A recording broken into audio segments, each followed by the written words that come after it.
this is the original esport racing game. This is iRacing.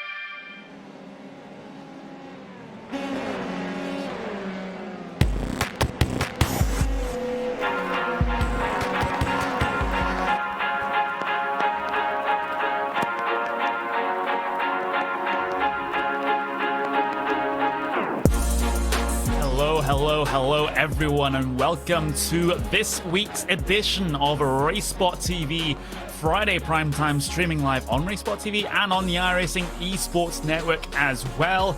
It is going to be round 7 of this Formula 3 Championship from Donington Park. I am Connery Maddock, calling the race here today with Mr. Will Vincent.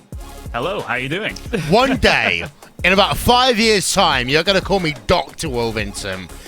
But that's after 80,000 words. Yeah, absolutely. Still hard at work on that PhD there, but one day we will get to say Dr. Vincent on the broadcast, and it'll be in an entirely serious manner. But back to the racing that we have here. That was a bit of a weird start there, but we do have qualifying underway here at Donington Park. Julio Almeida going to be provisional pole position for the moment, as we have the last couple of runners head their way across the line to set their qualifying times. And well, the series so far has been absolutely brilliant here on RaceSpot TV Friday primetime. These Formula 3s really showing what they are made of with the side-by-side battling throughout the field, and I don't think that's going to change today. Yeah, it's a great track here at Donington, of course. Not only as the host of the European Grand Prix, it's hosted so many motorsports events, and of course also Download Festival, as we like to call it these days. And also the good thing is, Curry, no drain covers or bridges for someone to run into. Absolutely not, and that is what we like to see. There is, I'm not entirely sure where we're going with the start of this broadcast, but we'll just plow on. You didn't watch practice to the Grand Prix, did you? No, I didn't. Oh wait, of course, yeah, now you remind me. Now you remind me the whole drain covers, yes. Yes, exactly. Oh, this has gone well, but there we go. Philo, though, on the qualifying lap, driver of the number 6 machine, currently P3 here in the qualifying standings. So we still have about a minute and 10 seconds remaining here of qualifying, trying to find the traction out of the turn 11 hairpin there and then into turn 12. This is sort of the adapted to the Grand Prix layout here at Donington Park that we are using for the Formula 3 series. And Philo heads his way across the line, and does he improve?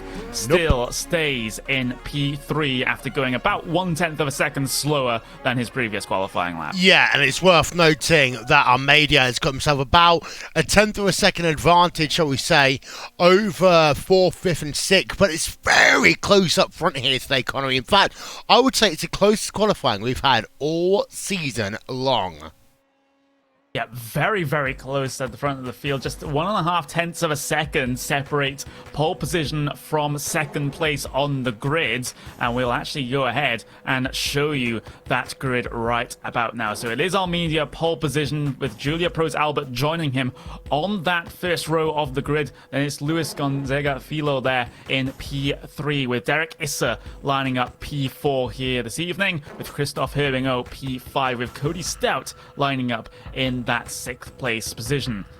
William Power will line up in 7th with Loic Barb P8, with Jorge Garcia down in P9, with Antonin Titus rounding out your top 10 on this grid. And then we cycle things back to Bruno Berg, who starts 11th, with Luan Vincius de Souza in P12, Jorge de Laza in P13, Brian Egan P14 with Massimo Lucchetto in P15, with Mayen Birdo there in P16, with Borja Padilla Morello in P17, Calvin Foydron in P18, Vincente Marti in P19, with Armin Vase in P20, Carl Young P21, Peter Sonka 22nd, and then Chevalier, Pullman, Edie, Zapata, and Suarez will round out your 27-car grid here today. Well, it's a pretty big one here today, and it's not going to be the longest of tracks either.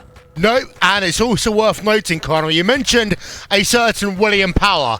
That is the Will Power who won the 2018 Indianapolis 500 driver for Team Penske in the number 12 car.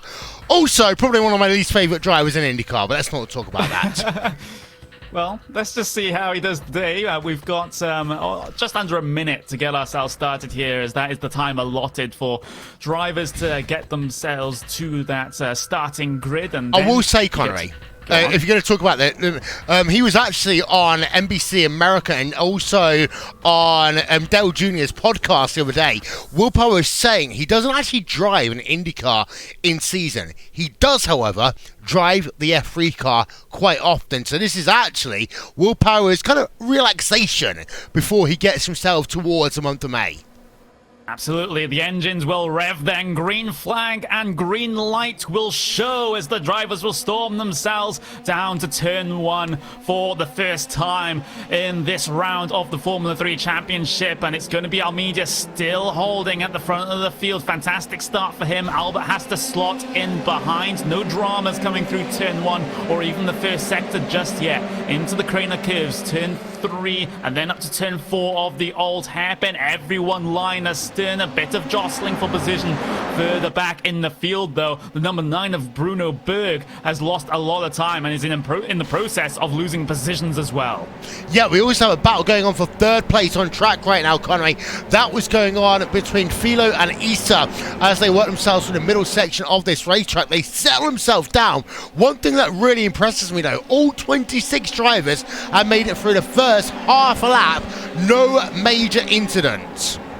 Yeah, looks like everyone's going to get themselves to the start-finish line here at the end of lap 1, as long as this last sector is clean from everyone. Almeida coming under pressure for P1 now, as Pros Albert had a monster of a middle sector, able to drag themselves up onto the rear end of that number 3 machine into the braking zone for the final corner now, and that will be a lap of Donington Park, the Grand Prix circuit layout. On to lap number 2. It looks like everyone is going to survive this first lap. Everyone in one big line all the way down the pit straight. And no, they don't all survive coming towards the end of lap 1, because Vincente Marti has spun it out of the final turn. He'll be the only car not to complete the first lap, at least under any normal circumstances in terms of the lap time. Yeah, Suarez started this race on pit road, but apart from that, we have got ourselves Marti at the rear end of your field. But what we do have is a big pull away in the first lap then by Almeida. He's got himself a third of a second, 4 tenths of a second advantage right now over Albert as they work themselves now through turn number 5 on track. And well, this Donington Park racetrack, Connery, it is a quick one, and it's also one where you've only got about 4 places to really overtake on track. Yeah, it's very, very tough in these cars. It's not like the Skip Barbers that you see side-by-side action all the way around the racing circuit, but where can these Formula 3s make it side-by-side? It looks like it's down into turn 11 with the number 18 and the number 2 battling for positions just outside of your top 10 here. Jorge Garcia trying to hold his position there. It is actually just inside of the top 10. Anton and Titus can gain that position back now, coming up through the final corner, and Garcia's going to hemorrhage yet one one more position here as Bruno Berg makes his way through. And that's the tough situation sometimes when you're caught on the outside of those hairpins at the end of the lap, Will. You're just inviting all of the drivers and their mothers down the inside. Yeah, especially in a tight race like this, Connie, because what's going to happen is if you make one mistake, this is a momentum type of racetrack. You will lose a lot of possessions very, very quickly. Actually, I'm going to look on board with Loic Barber right now. He is in 8th place. He's hunting down Will Power in that number 27 machine as they head themselves through this racetrack. And actually, Will Power, ironically here, Conrad, IndyCar World Champion, Indy 500 winner, last in terms of iRacing in this field here today. He only just made top split, and I don't know if some people out there will see that as a positive, saying that they have higher I rating than an Indianapolis 500 winner, but there we go. It's still higher than my particular I rating, let's just say that. So I can't claim that accolade, but still, Will Power, he is running relatively well right now. He's still in P7, which is exactly where he started, but he doesn't really have all that much pressure behind him, at least right now. Loic Barber is trying his best to lock onto the back of that 27, but he's just sort of struggling to get himself into a position where he can actually challenge. But the thing is, Will Power might have just given it to him. He got a bit of snap oversteer common on the exit of the final corner, and now Barb can challenge the Indy 500 winner into turn 1 around the outside for Loic Barb, but he can't find the momentum, and he instead loses a position to Antonin Titus, who decides to have a go now at Power. Down the Craner curves he goes, looking for a line through the old hairpin perhaps, but well defended there from Power. That's that real life experience coming in. Yeah, Power's teammate Elio Castroneves made it exactly the same move at Toronto in 2010 and got a black flag for that. You're not going to get that here today on iRacing, but it's worth noting that, of course, there are rules in place in terms of the incident limits in place, and this is a track that slowdown penalties and incident points can come into play very quickly, actually. Conway, it's one of the things that many people forget about this racetrack. Yeah, it is a particularly big problem here, so we have to keep track of those incidents coming towards the end of this race to see if there are any disqualifications due to going over that particular limit. There's battling back in the pack, though, Egan versus Garcia. That's the 10 and the 18 having a little bit of a duel down towards the Melbourne hairpin. Looks like they'll survive just for now, and Garcia not going to be able to make a move back coming through the final corner, but Power's gone wide coming through the final turn. He surrenders the position to Titus and to Bruno Berg, so that's 2 positions lost there from Will Power, and further problems at the front of the field because Julia Pro's Albert has lost a couple. They're down in P5 right now and will go down to P6 after Cody Stout manages to negotiate the position. What has happened to Albert? It looks like it's just a bit of a lockup coming into turn 1 and spun that car right around. Yeah, let's get ourselves a replay of that one, shall we, Connery? And this was down in towards turn 1 for Albert, and you're right, he gets that car 90 degrees perpendicular to the racetrack, has to go into the grass and recovers that car, but loses 5th place and then loses another position as C down in towards Crater Curves. He's very lucky not to beach that car and be unable to continue, but Albert now down into P number 6, but out front, Amadeus doing a fantastic job here, Connery. A 1.9 second advantage over the Refilo right now as they head themselves then out of the Melbourne hairpin and down towards the final corner.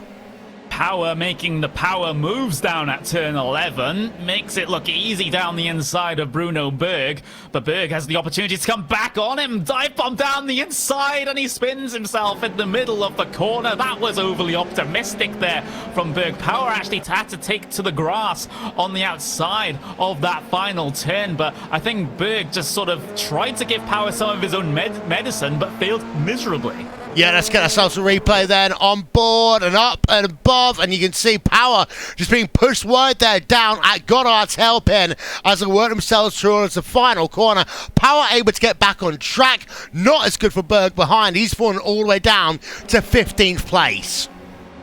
Yeah, absolutely, and also collects that 4x, of course. And, well, we've already talked about the instant limit here perhaps being a little bit of a problem, and that's going to exacerbate the issue there for Bruno Berg, and he now has to try and climb his way back up through the field without gaining many more in terms of the instant points here today. And as a result, with some of the spins and some of the battles that we've had, it has spread the field out somewhat here, but there's still a close-ish battle for P3 and P4 right now. You could also count Philo in P2 in this battle if we're looking at similar margins. So the Podium is still keeping themselves relatively close together here despite the rest of the field spreading out. Let's see if this is the case coming in towards the latter end of this race. We are still very much within the first phase.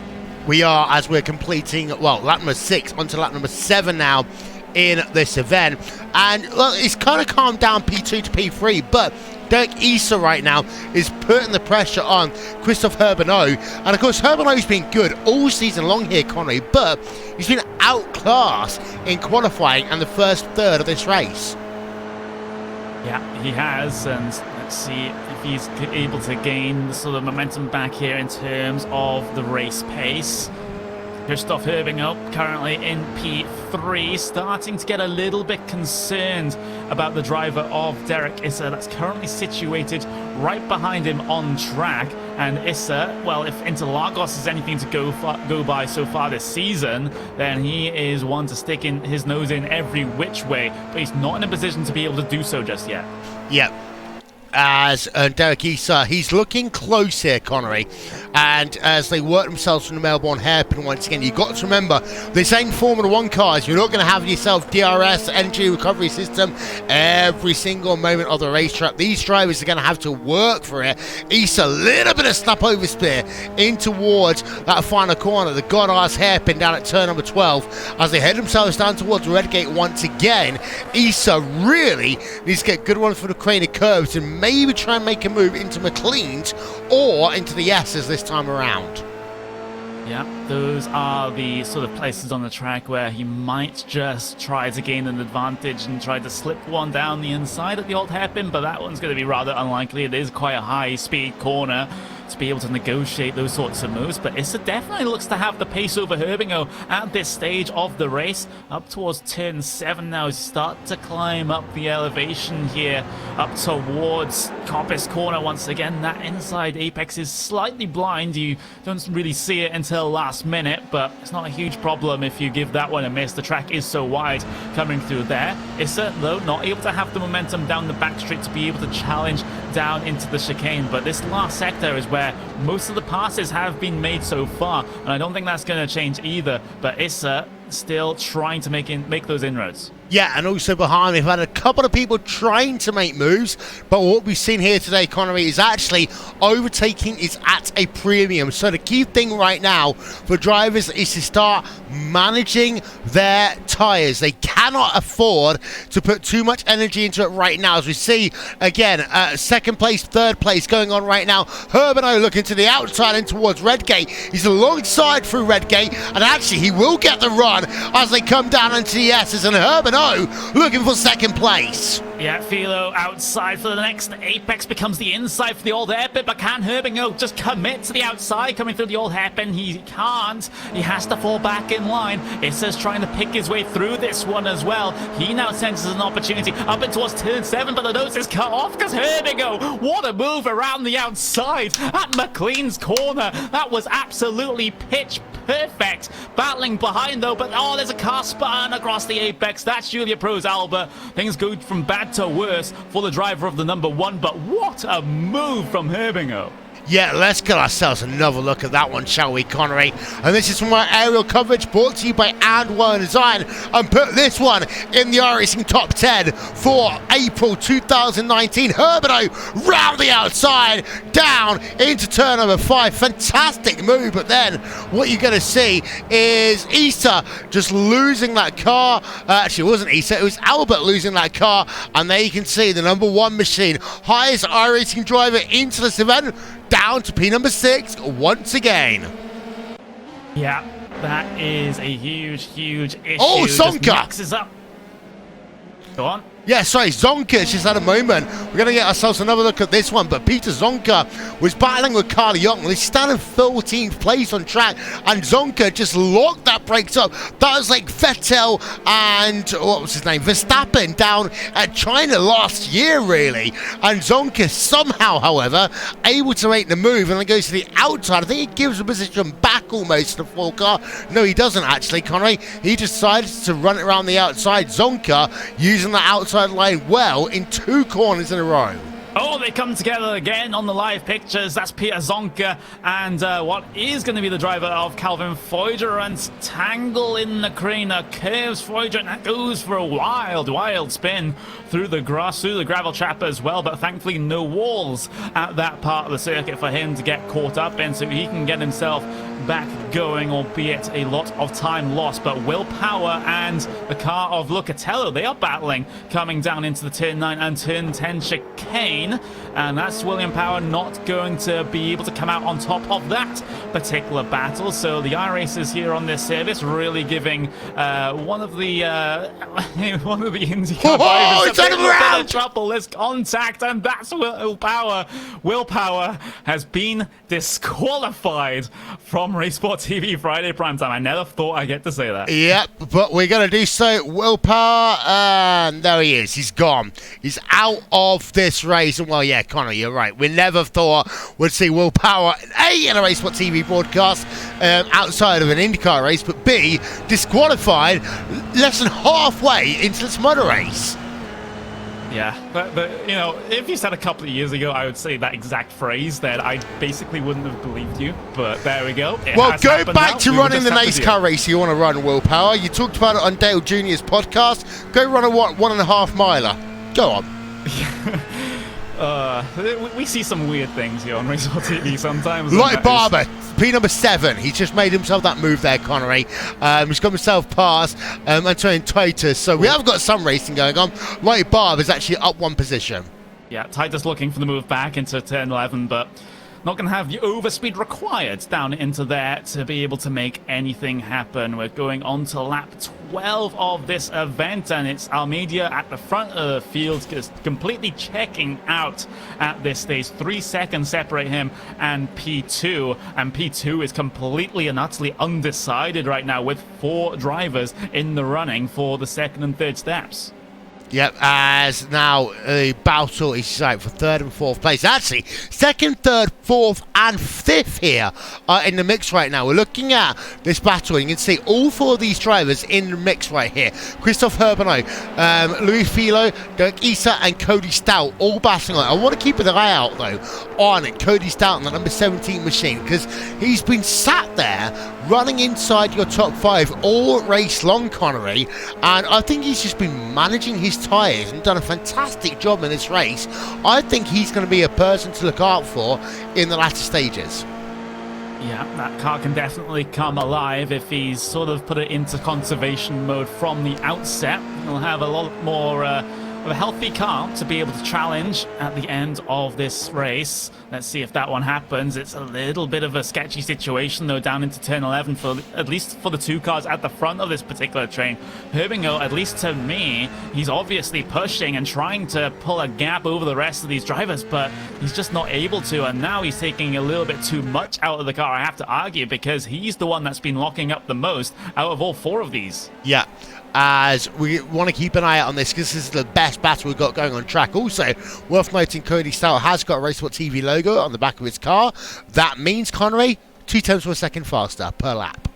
Yeah, and, well, he's currently almost 4 tenths of a second faster than the guys ahead, so he's pushing, maybe reaping a little bit more benefits. As there we go, Filo's made a mistake through the old hairpin. Here comes Derek Issa then on the way up towards turn 7. He will have the inside line. Here comes Filo with the cutback move, perhaps.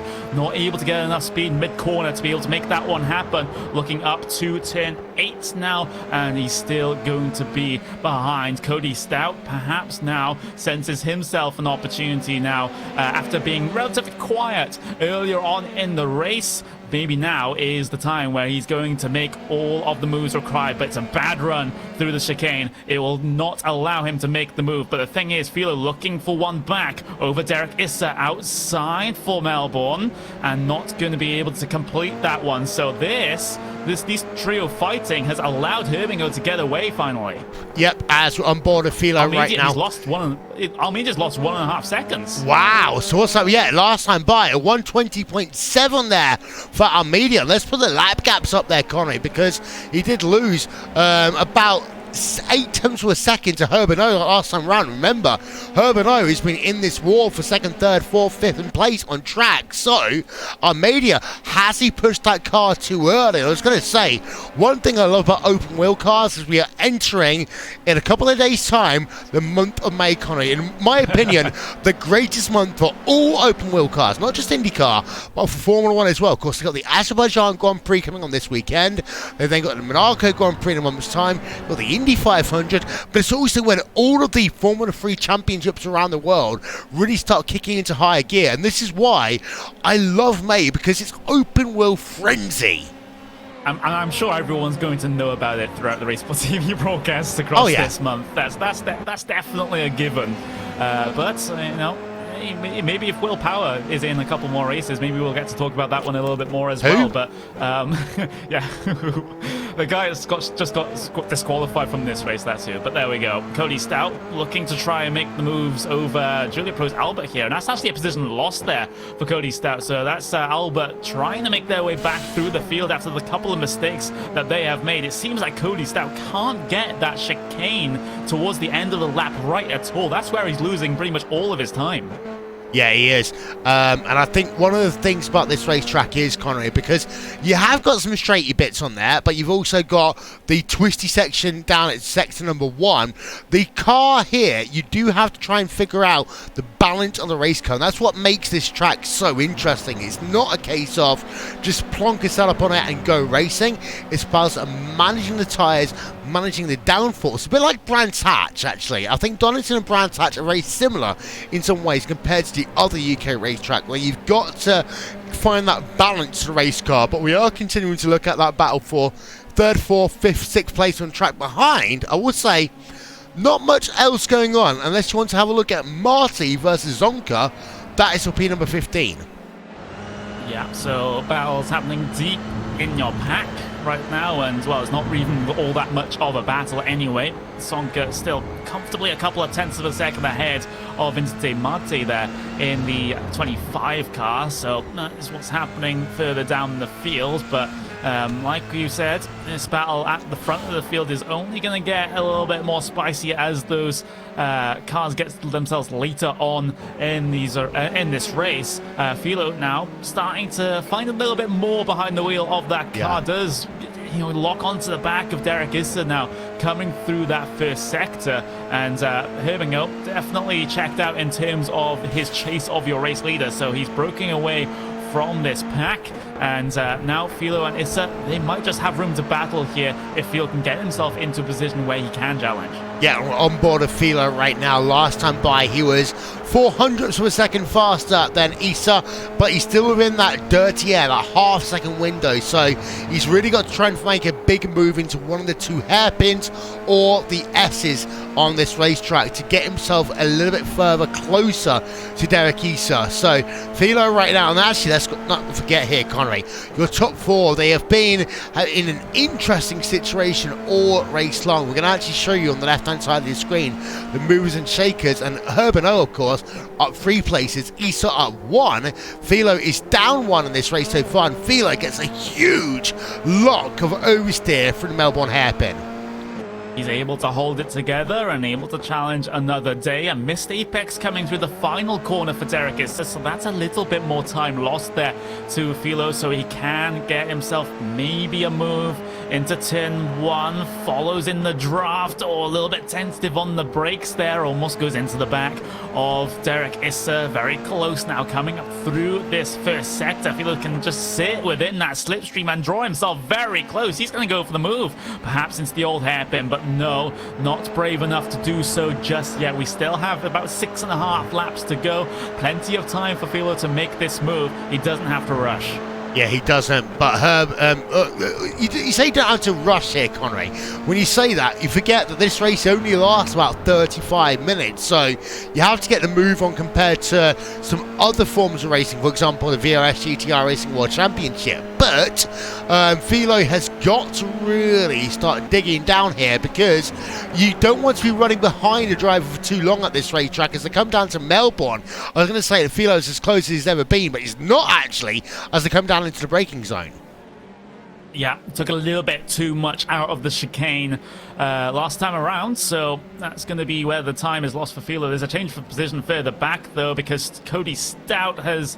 no, not Cody Stout. Oh, no, it was Titus, and no, it's Brian Egan actually going for a spin in the Melbourne hairpin of turn 11. Was he helped around, or was that just a single car moment? It was Luke Barb going very, very slow on the entry to that corner. Egan having to take avoiding action, and then just completely locked up coming through turn 11. Yeah, get the replay on board of Lake Barber. He got a slowdown penalty by the looks of it, and that's what cost him one position. And then he was on the racing line into Melbourne. Takes a wide line, but Baron Egan decides that he's going to spin that car around. So that is Lloyd Barr back up into 8th place, and Brian Egan down to P number 9. One thing I love also about friend like Primetime Connery is that we do get the characters on YouTube. We haven't got Jimmy Broadbent. We've got Jabby Narrow Straight. Yeah, I do not know how that is. I don't know who that is. I love YouTube. I do apologize. But there we go. We'll just continue on. And with the racing and Cody Stout, Julia Pro's Albert, those guys are still pretty close together, but Cody Stout hasn't really made much of an impact so far this race in terms of the passing department, but he might surprise us coming towards the end of this event, especially since the guys that are currently challenging for those podium positions still aren't that far down the road. So I think what Cody Stout's strategy here is to just lock onto the back of Albert, just use Albert's draft around the racing circuit to try and bring him back up to where those podium positions are. Yeah, but he's also got to hope that either Philo, Albert, or Issa make a mistake on track. And well, Philo and Issa are still separated by 6 tenths of a second on track right now, Connery. And it seems to be that Philo can't do anything. In fact, he pushed a little bit wide there on the exit of the old hairpin compared to Derek Issa, and he's now about 8 tenths of a second behind. So that dirty air is gone, but with 5 laps less remaining in this race now, you've got to be thinking, where can you make up the time? Yeah, and you don't have a lot of time remaining in the race to be able to do so. So this is just sort of set the stage pretty nicely for the final couple of laps here for the battles deep inside. Oh, that's a car off. That's coming through the chicane. That's Louis Philo there in the number 6 car. He can't even get it back going. He goes for a secondary spin. Yet more time lost. Thankfully for him, not more positions. But that is just a single car moment there coming through the chicane. Absolutely no one around him. Took too much of that first apex. The local authorities of either Leicestershire or Derbyshire will be very happy there for Philo for helping them with their lawn mowing prowesses for the season. But Philo now down to P number 6 as a consequence of that one. That is not good for him. What it has done, however, is through the carnage, it meant that Stout has got a little bit closer to Albert in that battle for P number 4. Yeah, he has. Can he have a late race charge here is the question that we are going to ask here of Tony Stout. He's definitely in a position to be able to do so, just still within that draft lock of Albert, but he needs to be faster where it matters the most, and one of those is coming down into the chicanes and then coming down into those hairpins right at the end of the lap. Those are the win conditions, or rather the pass conditions here for Cody Stout. Get a good run through the chicane and then you might just have a little bit of a look. Let's see exactly what happens. This is where he's been pretty slow in laps previous, and that theme continues. Albert able to sort of defend without actually having to actively defend because of how fast he is through there. Yep, and Stout gets a little bit closer on the exit of Melbourne, but as they head themselves down towards the final corner on track, that is of course Goddard's hairpin turn number 12. Stout going to take the outside-inside run. He's got himself a little bit closer, gap down to 3 tenths of a second with just 3 laps remaining in this one race. Down to the inside he will go. I sound a bit like Evan Pasoko there. Yeah, that was almost Pasoko-like down into the first sector, but there we go. Cody Stout looking for the run down through the craner curves, down the hill, through the compression of the old hairpin. He can't find a line through just yet. Albert hanging on in that number 1 car. By the way, the battle for the race lead has come down to about 0.8 of a second between Almeida and Herbingo, so Herbingo might have a late race charge here. Same with Derek Issa as well, as he tries to close in on that second place position driver, but Herbingo, he's completely messed up turn 8 now, and now he falls back into the clutches of Derek Issa, who gestures towards the inside for the chicane, but no committal just yet. Yep, as Derek Issa has been the man on a mission the last couple of laps. He's been pressing Herbingo, who's been picking up his pace recently to try and put pressure on Almeida, but actually I think Herbingo's the most vulnerable right now here, Connery, because he's having to push. I don't think he's got much left because he's been pushing those tyres so hard early on in this race. Yeah, let's see if he's being punished for that particular fact. Coming into the final couple of laps, we'll have 2 laps to go here. 2 laps to sort out the differences for P2 and P3. P4 and 5 as well, still very much on the cards in this event. Issa looking for the run through the craner curves, then down towards the old hairpin. This is a move that can work around the outside. Issa, he had half a mind to try and go for that one. Looks for the cut back off the corner, but then he has to hang it around here, because if he's able to succeed in doing so, he'll have the inside for turn 7, but Herbingo has that one defended. Almeida's looking in his wing mirrors right now and just saying, come on guys, fight a little bit more. It makes my race win a lot more secure. Coming towards the end of the second sector then for the penultimate time. Still nothing to separate either of these 2 battles. I'll tell you one thing, Derek Issa was actually alongside Connery into turn number 6, but at the point of turning into turn number 7, he just did not have the lines. He had to concede that position once again, but Issa now knows what he needs to do on this final lap. 2 battles in one picture towards the end of this race. The final lap will start in just a couple of seconds time as they come out of the final corner. Can Derek Issa get himself one more step further up that podium? Can Cody Stout get himself P4 at this one as well? Coming through turn 1, Stout had a bit of an opportunity there over Albert in the background. Herbingo still holding strong for P2 though, as Derek Issa tries to chase him all the way down these craner curves through the old hairpin. A couple of opportunities to get by already missed right now for Derek Issa. He hasn't been in the position, but the thing is, now he is. Turn 7, looking for it, not going to be able to capitalize, and that has ruined his run now all the way up in towards turn 8. So now he has to be thinking chicane, final 2 hairpins, that's where I have to make the moves. But look at how far back he is right now.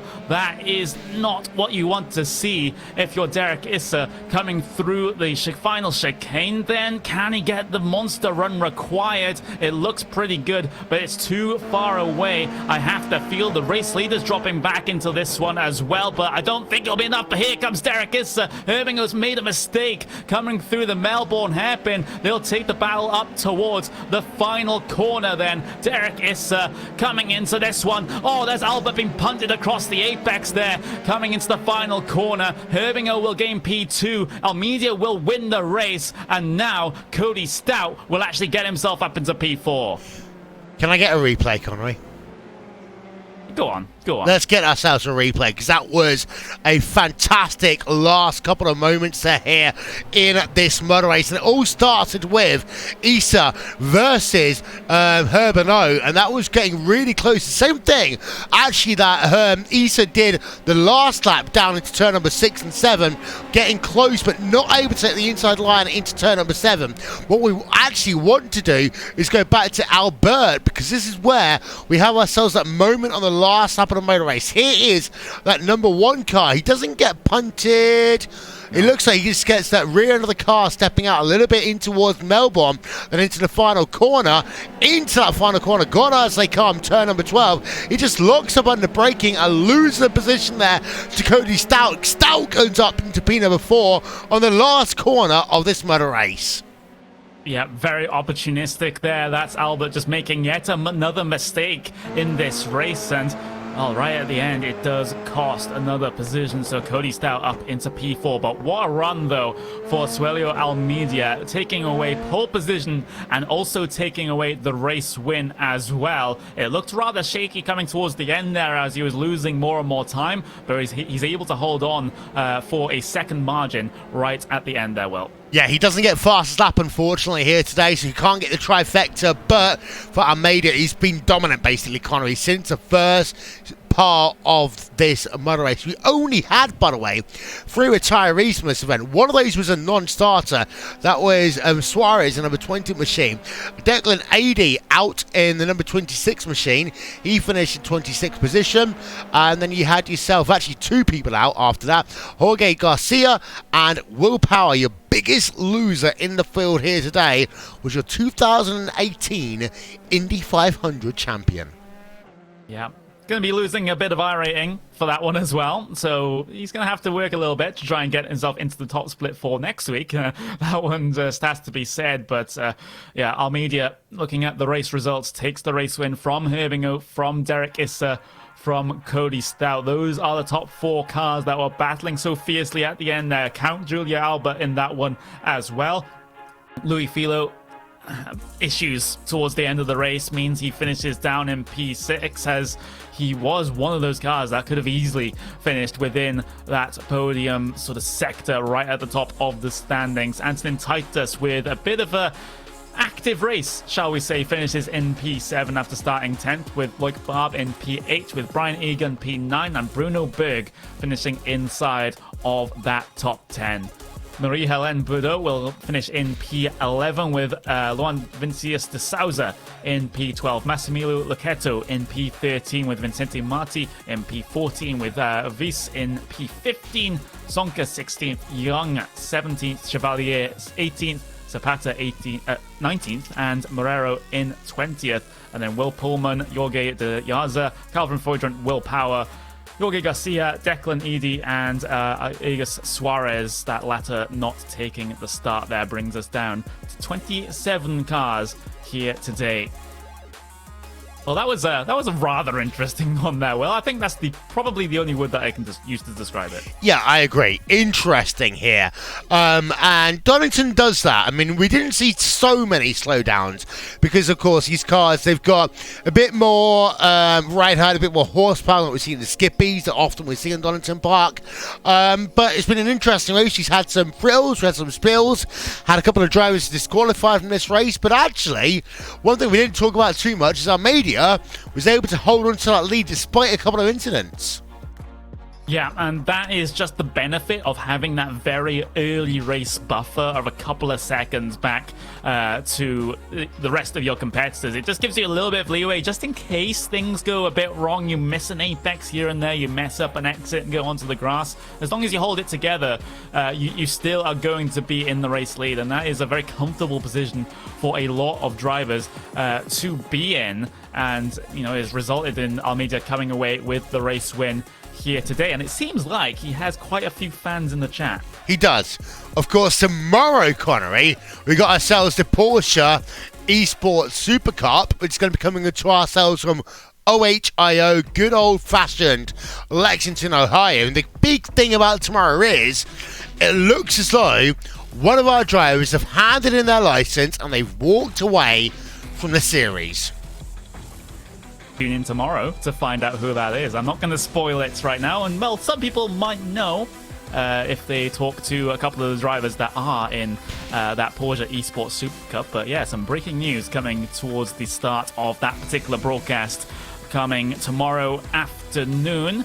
And I can't wait to get that race started because, we had the pomp and the circumstance of the first round of a new World Championship here on the iRacing service in conjunction with Porsche. But now is the time where we have to get down to the nitty and the gritty and at a track which is very difficult for overtaking, at least from my discussions with the drivers. Yeah, and also the first sector, Connery, is one that is very difficult at Middle High Sports Car course. I will say one thing. I would have loved to have done pole and circumstance in that first race.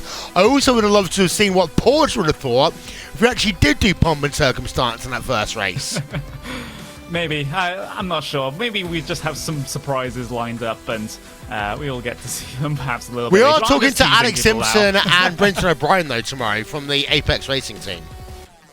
Well, there we go. We gotta look forward to that one, as that is going to be, I think, about that all that we have time for here. It is still at the start of a fantastic weekend of racing here on RaceSpot TV, and definitely tune in for the Porsche Esports Super Cup tomorrow afternoon, at least in the European time zones. I've been Conor Medic, that's been Will Vincent, and we'll see you then.